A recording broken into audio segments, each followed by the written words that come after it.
Chapter 7.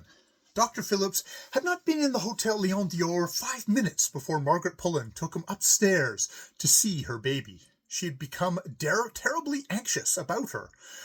They encountered Captain Ralph Pullen on the staircase. "Hello, young man. What have you been doing with yourself to yourself?" exclaimed the doctor. He was certainly looking ill. His face was chalky white, and his eyes seemed to have lost their brightness and color. "Been up racketing late at night?" continued Dr. Phillips. "What is Mrs. Linton about? Not to look after you better?" "No, indeed, doctor," replied the young man with a smile. "I am sure my sister-in-law will testify to the good hours I have kept since here. But I have a headache this morning, a rather bad one," he added, with his hand to the nape of his neck. "Perhaps this place doesn't agree with you. It was always rather famous for its smells, if I remember aright. However, I am going to see Miss Ethel Pullen right now, and when I have finished with her, I will look after you." "No, thank you, doctor," said Ralph, laughing as he descended the stairs. "None of your nostrums for me. Keep them for the baby." "He's not looking well," observed Dr. Phillips to Margaret as they walked on together. "I don't think he is, now that you point it out to me, but I have not noticed it before," replied Margaret. "I am sure he has been living quietly enough whilst here." The infant was lying as she had now done for several days past, quite tranquil and free from pain, but inert and half asleep.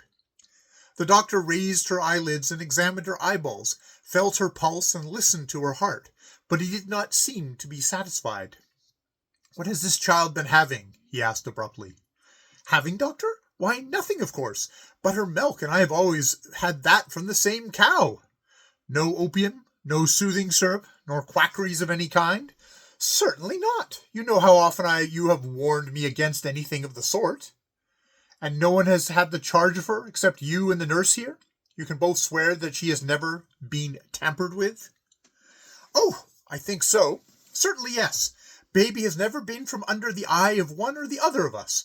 A young lady in the hotel, a Miss Brant, has often nursed her and played with her, but no one has been but one of us has always been there at the time." "A Miss... what did you say?" demanded the doctor sharply. "A Miss Brant, a very good-natured girl who is fond of children." "Very well, then. I will go at once to the pharmacians and get a prescription made up for your baby, and I hope that your anxiety may soon be relieved." "Oh, thank you, doctor, so much!" exclaimed Margaret. "I knew you would do her good, as soon as you saw her." But the doctor was not so sure of himself. He turned the case over and over in his mind as he walked to the chemist's shop, wondering how such a state of exhaustion and collapse could have been brought about. The baby had her first dose, and the doctor had just time to wash and change his traveling suit before they all met at the dinner table. Here they found the party opposite augmented by the arrival of Monsieur Alfred Brimont, a young Brussels tradesman who had come over to Heist to conduct his sister home. He was trying to persuade Harriet Brant to accompany Olga and stay a few days with them, but the girl, with a long look in the direction of Captain Pullen, shook her head determinedly. "Oh, you might come, Harriet, just for a few days," argued Olga. "Now that the Baptiste de Fleur is over, there is nothing left to stay for in Heist, and Alfred says that the Brussels is such a beautiful place." "There are theatres and the Park and the Quintus and Vauxhall," said young Brimont persuasively. "Mademoiselle might enjoy herself, I have no doubt." But Harriet still negatived the proposal. "Why shouldn't we make up a party and all go together?" suggested the Baroness. "Me and the Baron and the Bobby and Harriet. You would like it then, my dear, wouldn't you?" she said to the girl. "And you really should see Brussels before we go home. What do you say, Gustave? We'll go to the Hotel de Saxe and see everything. It wouldn't take us more than a week or 10 days. "Do as you like, my dear," acquiesced the Baron. "And why shouldn't you come with us, Captain?" continued Captain Goblet to Ralph. "You don't look quite the thing to me. A little change would do you good.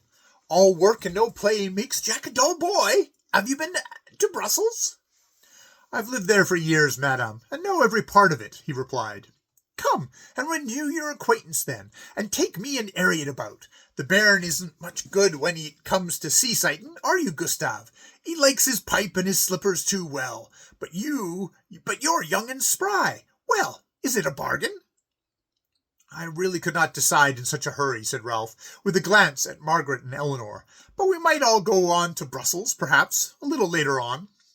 I don't think you must buoy up the hopes of the Baroness and Miss Brant with that idea, remarked Miss Outlighton coldly, because I am sure that Mrs. Pullen has no intention of doing anything of the sort.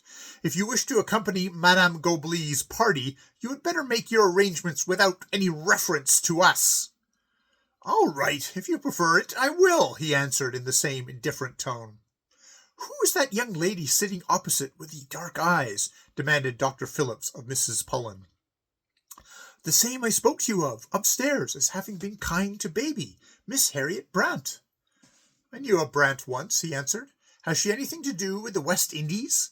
Oh, yes, she comes from Jamaica. She is an orphan to the daughter of Dr. Henry Brant, who has been educated in the Ursuline convent there. She is a young lady with an independent fortune, and considered to be quite a catch in Heist. And you and Miss Layton are intimate with her? She has attached herself very much to us since coming here. She has few friends, poor girl. Will you introduce me? Miss Brant, my friend, Dr. Phillips, wishes for an introduction to you.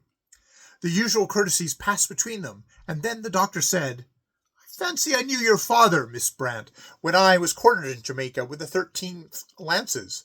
Did he not live on top of the hill, on a plantation called Helvetia? That was the name of our place, replied Harriet, but I left it when I was only 11. My trustee, Miss Trawler, lives there now. Ah, Trawler the attorney. I have no doubt he made as much out of the property as he could squeeze. Do you mean that he cheated me? Asked Harriet naively. God forbid, my dear young lady. But he was a great crony of your father's, and a damned sharp lawyer, and these sort of gentry generally feather their own nests pretty well in payment of their friendship. He can't do me any harm now, said Harriet, for I have my property in my own hands. Quite right. That is, if you're a businesswoman, rejoined the doctor. And are you travelling all by yourself? Harriet was about to answer in the affirmative when the Baroness took the words out of her mouth. No, sir, she ain't. She came over with her friend, Mademoiselle Brimont, and now she's under my chaperonage. She's a deal too handsome, ain't she, to be travelling about the world alone, with her money bags under her arm. My name's Baroness Goblet. This is my husband, Baron Gustave Goblet, and this is my little boy, Bobby Bates, by my first husband, you understand. And when you return to London, if you like to come and see Miss Brant in her house, the Red House, Holloway, we shall be very pleased to see you. I'm sure, madame, you are infinitely kind, replied Dr. Phillips gravely.